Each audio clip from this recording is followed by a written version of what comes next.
Hey everyone, welcome to Pure Hustle Podcast. My name is Mike. This is Orlando's episode number 2. Number 2, wow, we're doing it, man. 2 episodes in. Okay. No.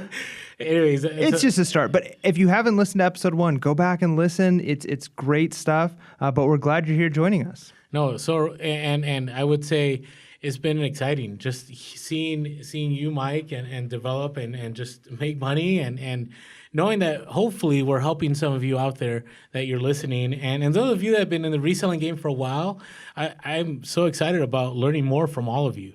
So please continue listening. Please make sure that you subscribe to us on YouTube. You're finding us on social media, and Pure Hustle Cast on Twitter and Snapchat, and Pure Hustle Podcast on Facebook, Instagram, YouTube, and do we have any other social media platforms? Yeah, probably all of them. Just look for us; you'll find us. We're there. Look in the Pure description. Hustle Podcast. Yeah, Pure Hustle Podcast. And speaking of which, if you haven't yet sent in your hustles of the week or maybe some bolos, please do that. Right? Just hashtag Pure Hustle Cast and just tell us how much money you made. Try and make us jealous, right? Tell us how much money you made on something, what you bought. Maybe even take a picture of And what make it sure was. they're legit stories. Yeah.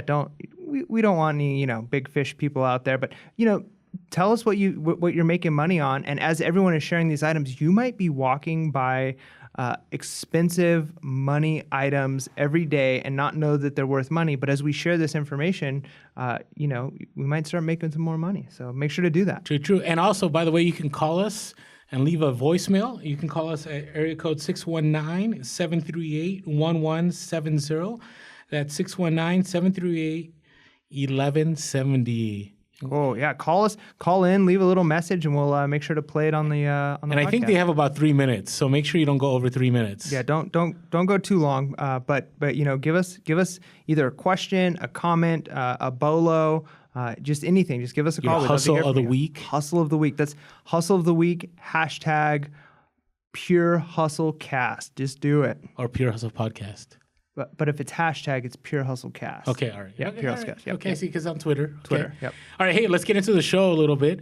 I thought for this show we'd talk about why eBay. And I know we're talking about reselling, and we're not just going to talk about eBay throughout this entire time of our podcast. Eventually, in later podcasts, we'll talk about Amazon, and we'll talk about OfferUp, and we'll talk about Let Go and Mercari, or Mercury, I've heard some people call it, or these other ones. But we want to talk about eBay because eBay has definitely been the game changer for a lot of people, and that's kind of where people get started. Would you say that's true? Yeah, I mean, I'm loving eBay. I find it an easy interface to use. I know you sell through some other things, and I'm a little nervous at trying other things.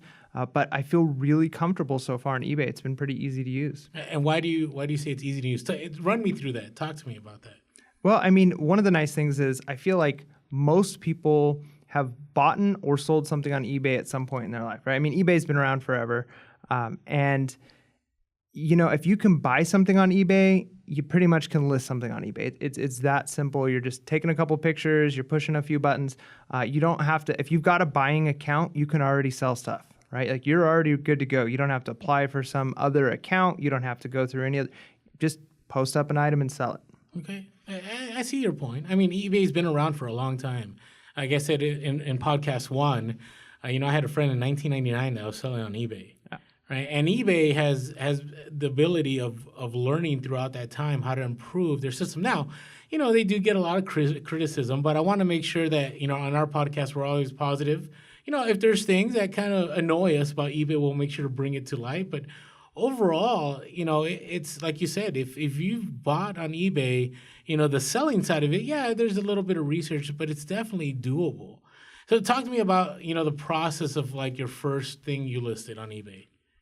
Well, like I mentioned in episode 1, some of the first things I listed were just things I had around the house, right? This is just a few weeks ago. Yeah. So, Okay. Just a couple of random, trading cards and a Kindle and an old GPS watch, like a Garmin. So just a few random items that I had laying around the house. And, I've learned a little bit since then about, taking good pictures and having the right kind of title. And you were able to list all those items, right? There weren't any no. restrictions or... you didn't have to worry about getting banned or, any of those things that I hear about on the Amazon world? Yeah, no restrictions. I actually have a funny story of a purse my wife sold and kind of an issue we had with eBay on that, but it ended up working out. Okay. So we could talk about that another time. No. Okay. So you found all these items. They were used. You had no problem listing them. Yep. Okay. Easy So peasy. take me from step A to sold. I mean, if you've got a cell phone, I don't think I've even opened up eBay on my computer yet. And I know I probably should. There's probably better interface and stuff. But literally a phone with a camera and the internet, and I'm posting stuff on eBay. And eBay app. Yep, eBay app. If you don't have the eBay app yet, you need to get it, right? Like, you need to get it, one, because there's nothing better than walking around just at a store or something, and you hear cha-ching, right? Which means I know, you just it gets got pretty some money. addicting. It's a good feeling. Except I don't know about the sound. I don't know if I'm even doing that close. Do you know what I'm talking about? I'm not 100% sure. No, it goes. Maybe. Is that the message one? Yeah, or? the message Okay. or when you get an offer. Yeah. Okay, if you can do it better, send us a voice. Should I open that door? Sure, why not? No, Yeah, let's not open that door because just we'll get send all us kinds of anything. random voicemails. That would be crazy. All right. Anyways, all right. Hey, and so eBay. Think about eBay. Like, would you say it's part of our culture? Yeah, I mean, At least American culture. everybody knows the name eBay, right? Like, eBay is one of those things that it's kind of like, I feel like Google, in the sense that you could say, oh, just going to sell it on eBay, or you tell somebody, hey, go Google something, and they know exactly what you're saying. Yeah, they may or may not actually use Google as their web search, but that just kind of becomes the catch-all phrase. So everybody knows eBay. Like I said, probably everybody at some point has either bought something on eBay. If you're a little bit younger, you probably remember your parents going through a phase where they were just buying tons of random stuff on. I know my parents did. Like, I'd say every week we were getting boxes at the house of like random knickknacks and stuff. So From eBay? yeah, from eBay, just looking up like, oh, look, I got this for 99 cents, but it was $30 shipping. I think that eBay has changed a little bit since then. But. And I know we have there's different platforms out there. There's Poshmark and there's Etsy, and it's become very popular. But pretty much everybody, like you said, knows eBay. I remember, I think it's the last Jurassic World movie, Jurassic Park movie, not the one that's coming out, in a few days, but the last one. And I remember there's a scene in the movie, and a guy had a Jurassic Park shirt from like first movie, and one of the actors goes, "Hey, where did you get that shirt? That's awesome." He's like, "Oh, I got this on eBay." Right? So that's an ode to eBay that, hey, they've been around, people understand, like, it's an understood thing. So people right away are going to go to eBay. Now, they may go to Amazon, that's kind of like the new items, electronics. Yeah, I think that's a good point. If I am addicted to Amazon, not selling on Amazon, but buying on Amazon, I probably buy. That is true. You have a Prime tattoo somewhere? Yeah, I'm crazy Primeaholic. So am I, though. I buy so much on Prime. I barely leave my house anymore to shop. It's just everything comes from Prime. But Prime is almost completely, or Amazon is almost completely new items, right? And so and they're still on eBay, right? Yeah, you can sell new items on eBay. Any new item I'm selling on eBay, just because the entry level to eBay seems quite a bit easier than these other platforms. But the nice I would say thing, it's far easier. Oh yeah, it's amazingly easy to sell on eBay. But one of the things I find really interesting, or one of the reasons I prefer eBay for selling, is it's the place for the things that are known, the good new things, but it's also the place for the bizarre, right? The weird, the unusual, the stuff you're going to find at a garage sale, at a thrift store, that it's just different, Mm-hmm. And there's people that know that. I mean, there are people that have saved searches on eBay. And so as soon as, you find that unique item that somebody was waiting for, like, they'll get a notification and they'll buy that product. And I've had that happen multiple times where somebody, sends me a message and say, "Hey, I've been looking for this for so long. I'm so glad you listed this." And this would have been something I never would have been able to list on Amazon or other platforms.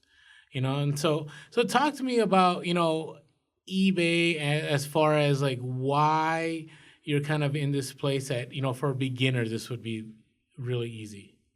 I feel like I've kind of talked about it a little bit already. It's Okay. just it's easy to get started, right? Like, if you've got a phone, you've got the eBay app, you can do it. And my suggestion is, if you're new to this, if you're like me and you're kind of just starting out, go look around your house and this would be a good way to kind of test like how to know whether something sells for money or not, is look at items that you'd be willing to donate to the thrift store anyways.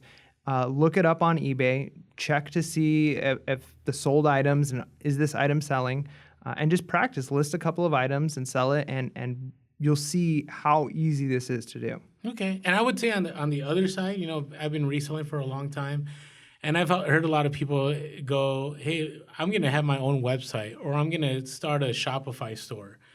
But what you miss out when you go into like your own kind of place is all the money that is spent on marketing, right? On TV, you've seen eBay commercials, you see them on social media platforms. You'll get emails every once in a while, and so think about it. I know there's a lot of there's a lot of hate out there about eBay. I mean, you can go some really dark tunnels and rabbit holes on Google. If you Google, I hate eBay, or this is why I left eBay. But think about it. eBay has been around for a long time. We already covered that.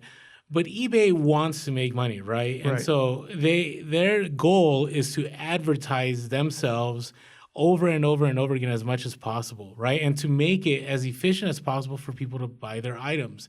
And so, yeah, it may cost you 10 cents a listing or 30 cents a listing, or, if you have a store, you have to pay for a store subscription. But you're not just paying for a place to list. You're paying for everything that comes with it. Does that make sense? Yeah, no, I think that's a great point. I think one of the things I was originally a little concerned about before I got started selling, I'd even talked to you about, was what are the fees on this? Like, how much money is eBay going to be taking from me?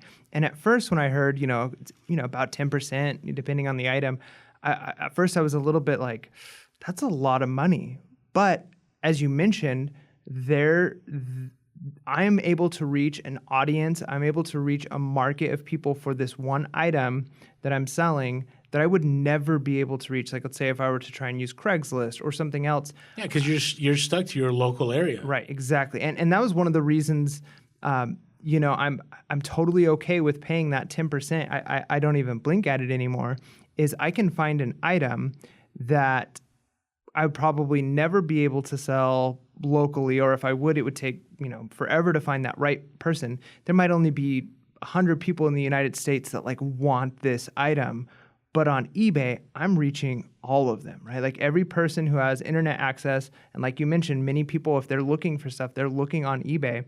And so I'm reaching that global platform of people without having to advertise, without having to do all of that on my own. Yeah, you just list the item. And the other thing is, I'm a fan of the local game too. Don't get me wrong. Like, I use Craigslist and OfferUp and Let Go. But you will probably find that you can sell things for more money if you go on eBay. All right. Case in point, I've sold, for instance, a pair of shoes. Okay, so I came across these pair of shoes. They're kind of they're like these yellow Asics. Okay, and they were it's kind of, and this is one of those stories like, you watch Storage Wars or whatever in some show, and they find it, and you're like, that doesn't happen all the time. Okay, so this doesn't happen all the time to me. Right, but I was at a Goodwill and I found these yellow pair. I think they're called Tiger Asics or something to that effect. And they had two pairs. It was kind of interesting because they had both pairs, and they had switched the rights for both of them. They had switched them, and so you had one pair that looked really dirty on the right side and really clean on the left, and the other pair that looked really clean on the right and dirty on the left. So like the same size shoe. Yeah. So they switched them. And whatever reason, I was able to figure it out, and I bought both of them, and I paid $35. And, I could have sold these locally for $70, $80, possibly. But then I started researching on eBay. And what I found is that these shoes, actually, they're from, they weren't from this movie, but back in the early 2000s, there was this Quentin Tarantino film, Kill Bill. Oh, yeah, Kill Bill. Yeah, I kind of had to walk out of that one. I just... wasn't your style. It just wasn't I think I got 30 minutes in. Regardless of the point, in this, there's these huge movie posters, and you can Google this, with Uma Thurman, who was the main actress in the movie, and she had this yellow jumpsuit, and she had these pair of yellow shoes. And that's what these shoes were. Now, I did some more research, and I found out that these yellow shoes, these Asics, weren't the original ones. So they were like repops. So whenever, this movie came out, if you were able to snag a pair of those shoes when they came out the first time around, they were going for about $1,000 or so on eBay. Well, these shoes, no one else had them. And I was the only one with the repop, but I saw, some sold listings from, a couple months back that were going, about $300-$400. So I said, hey, I'm gonna list these for $1,000. Who knows, right? Now, did you make $1,000 on those shoes? No, I didn't make $1,000, but I did. Oh man, I was gonna say no, but I did make over $500 on these shoes. Oh, all right. Well, that's nothing to shake a stick at. It was kind of crazy because had I sold them locally, maybe somebody working out or somebody looking for a yellow pair of shoes to match their outfit would have bought them and maybe paid me $50-$60, and I would have made $20. It would have been a quick flip. But instead, I chose to go to eBay. And on eBay, I sold them, some person in Brazil bought them.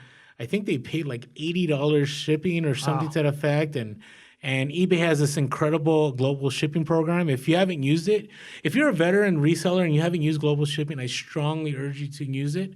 There's a lot behind it, but it pretty much guarantees that it's going to make it to where it's supposed to make it. And if it doesn't, eBay will refund you the full amount. And I've had that happen to me multiple times, where if you don't go through the global shipping program, some places don't have tracking.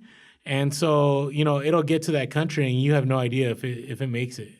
And so, again, this is something that eBay provides, right? And I don't know of any other platform that provides a guarantee like eBay with this global shipping. Yeah, no, that's good. I think that's a great point, especially trying to sell locally. And I'll be honest, I've sold quite a few things on Craigslist. I think it's great. I still use it to this day.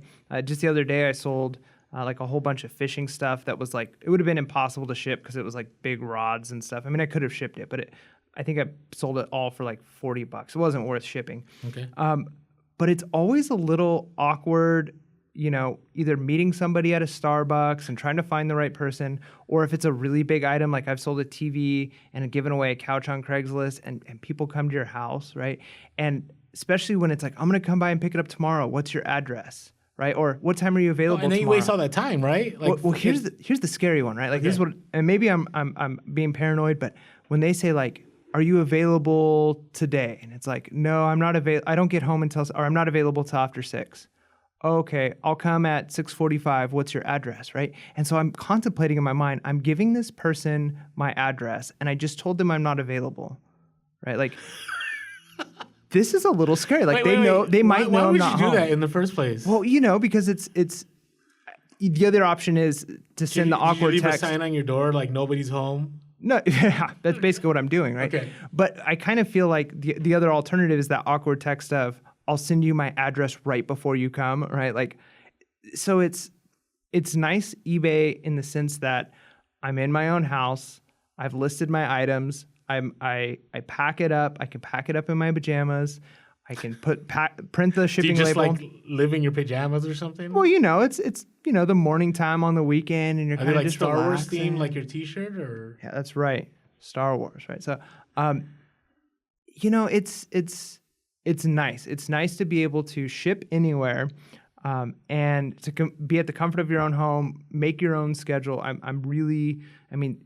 Craigslist can be extremely inconvenient. I would say even OfferUp. Like a lot of people love OfferUp, but you still have flakes on OfferUp. I've never used it. I've never used OfferUp. The other day I had an offer. I think a $40 offer on a bottle of cologne. I paid $15 on at the thrift store, and he said, "Hey, I'd like to purchase this," and I said, "Sure, let's meet tomorrow. This is where we can meet." Never heard back. They just went dark, and that's happened to me so many times. Where on eBay, there's sometimes you get people that won't pay right away, or they don't pay, and there's an unpaid item case. But for the most part, as soon as you hear that cha-ching, within a few seconds, usually you get payment, and you're good to go, right? Unless they want to cancel the order. So I would strongly recommend, eBay for that case. Now, let's talk about the fees a little bit. So I think eBay gets a lot of flack for its fees, right? It's 8 to 10% or something, and then you got the PayPal fee. But think about it. You could list something on eBay. Let's say it costs you 10 cents to list, right? And you have to keep relisting it, right? So let's say you do 30 days, right, where you list it, 30 days, okay? And you do that for 12 months, right? So 12 times 10 cents, we're talking about $1.20. and then your item doesn't sell for like say another 2 years, right? So you're talking about 3 years, right? Or let's say 5 years. Let's go all out, right? Because I'm a big believer on you keep things in your store because eventually they'll sell, and then we'll leave that for another time. But 5 years, right? So over 5 years, $1.20 a year. You're talking about you paid. Hopefully, I get my math right. You paid $6, right, to sell something to make. I don't know. Let's say it's a shirt that you sell for $50 that you paid $5 for, right? So you're in $5, right, for your capital that you spent on the shirt. You got the $5 in eBay fees. Then you got the selling fees, another $5, whatever, PayPal. Okay, you still made $35, right, if you do your math. So the fees are fine. I mean, what other place would you be able, like we said, be able to list things to get national and international attention, and in the end, you'll be able to get the right person to find that item. Yeah, no, it's awesome. And I mean, I think there's a time and a place for everything. I know you sell a lot on Amazon. So at some point down the road, we'll probably break into the Amazon market on this podcast. But I think for the beginner just starting out, I highly recommend eBay in the sense that, I'm just starting out and I've made a lot of money doing it. It's been a lot easier than I thought it was going to be. But that's not to say that other places aren't valid and a good choice or an option for you to look into. I mean, if you're a crafty person and you're making your own stuff, sure, use Etsy. If you're willing to spend a lot more time and you have the storage space, do Amazon, do these other things. But if you're just starting out and you're kind of curious, eBay's a great place to kind of just test the waters and get your feet wet. And eBay, you talk about me selling a lot on Amazon, but I like the other day I bought something. I bought like a lot of like 20 items, and one of the items fell out of my cart, and I'm like, no, and it was the box got dented. So I can't sell that I can't sell it as new on Amazon anymore. I mean, I could try risking it, but I run into a problem of getting negative feedback, which will kill my ability to sell, and so. Especially on Amazon. Feedback on Amazon is so hard and so difficult to get. And on eBay, I find that the customers are very more, I would say, forgiving. You're able to be, and this is just my experience. Some of you may disagree, and I'm sure we'll get some phone calls or some messages about that. But I find that, for instance, I would say this past Saturday, I sold a Hawaiian shirt. I don't know what happened. I remember I sold this shirt one time. The person didn't like it. They returned it. It sold again, and I started packing it, and I noticed there was a couple holes in the collar. I'm like, what? Oh, man. Like, this was not here before. Like, what? I don't know what, I was like, great. Well, I could send this to them, right? And maybe they won't notice because it was folded in a way in the collar where, like, you couldn't see the holes. But I didn't want to risk it. And so I messaged them, and the person was very forgiving. And they still wanted this shirt, and they were thankful for it. So it wasn't a big deal. Where, if I had been on Amazon, if I had a new shirt and I sold it and sent it with holes and I didn't know about it, like it's not good.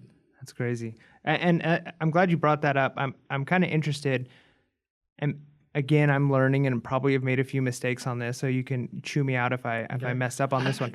Really? No, I mean, I might have messed up on this one. So I bought a pair of shoes after learning from you how much money there is potentially to make in the shoe market. So I buy this pair of shoes, and they're used. They're a little dirty. I think they're like a suede leather brown shoe, and I take the pictures, the angles I took the pictures, showed them in a pretty good light. I tried to show all the problems. Somebody buys it, and they'd already messaged me a couple of times and tried to talk the price down and asked me questions about the shoes. So it was already a buyer who was like really invested, right? And they accept the item, they accept the offer that we kind of agreed on. Okay. And then as I'm packing them, I noticed around one of the rims of like where your foot goes in, there was kind of a stain that I didn't notice before, right? It was under different lighting. Like in the insole? Not on the inside. It was on the outside, but kind of around the rim of okay, the I see top what of you're the saying. shoe. Yeah, okay. And I didn't notice it before, but I was like, oh, it's not terrible, but it wasn't really in the pictures. I looked back through the pictures. And so what I decided to do is like, all right, I'm gonna try and like wash it real quick, right? So I like tried to wash that, and I think I made it worse by washing it. And was it Nubuck? Like Nubuck suede? I honestly wouldn't be able to tell you. I don't know Okay. enough about. So anyways, I'm like, oh, this person's going to leave negative feedback. And I just shipped it, right? Like I just shipped it to them and I got positive feedback, right? Just as listed. So I was like, okay, maybe I was stressing out. Lucky on that one. I probably did. I probably could have deserved getting, I had already decided if they. I don't know about deserve, but you get a picky buyer, like you would have had at least neutral and worst case scenario negative feedback. Yeah. And if you get negative, like is that's something I haven't gotten any negative yet. Is it often that you get negative? Is it easy to get negative feedback? What is the process? I think, okay, so eBay, and you can correct us if we're wrong about this, but what I remember is I remember buying stuff before, and I remember trying to leave feedback, and I think at one point, like it took several days, like eBay would not let me leave any kind of negative feedback, unless some time had passed, right? So it gives people the ability to cool off and kind of think through it, and do they really want to do this? And even still, the buyer has the ability to contact you, or like with your shoe, let's say we ran that scenario a little bit different. From now on, I would say, you had the opportunity to take a picture of it, right, while you're messaging and say, hey, I missed this. Please let me know if you'd like me to cancel this transaction, or what would you like me to do, and just leave it in their power, and you can kind of end it that way. I had an accident I had in my description, and they were size 11 shoes, but in my listing, I was, doing templates. I was moving through it real fast, and I put size 12. So the person bought it, and then they noticed and said, hey, I think these are size 11s. Can you check? And sure enough, I checked, and in the pictures, they're size 11 shoes. And so I said, I'm sorry. And he said, no problem. Can you just cancel the transaction? And I just canceled it, and we were good. Nice. Right? And I find that eBay buyers are willing to work with you. You just need to make sure you're 100% transparent and honest about what you're doing. Awesome. That's cool. Yeah. So, I mean, there you go. If you're a little concerned about trying out eBay, because you think, it's going to be too hard, or you're concerned about the listing fees, maybe you're worried that the shipping is going to be too difficult. Take it from me, it's a lot easier than I thought. Now there's still things you're gonna learn, and you're gonna realize like, oh, I didn't know this. If you didn't listen to episode 1, go back and hear my story with the turntables, right? Like you're gonna probably make some mistakes, but if you're listening to our podcast, if you're following our social media, you're looking at our bolos, our hustles of the weeks, and the things we're learning, you'll learn from our mistakes, and you won't make your own. Yeah, basically. That's good. And we're still gonna make mistakes, and I still make plenty of mistakes. But yeah, so definitely, look into eBay. You can go into other platforms. There's nothing wrong with that. But I would say eBay would be the best way for you to transition into this reselling online. And so any other last thoughts before we end this podcast? No, I think I'm good.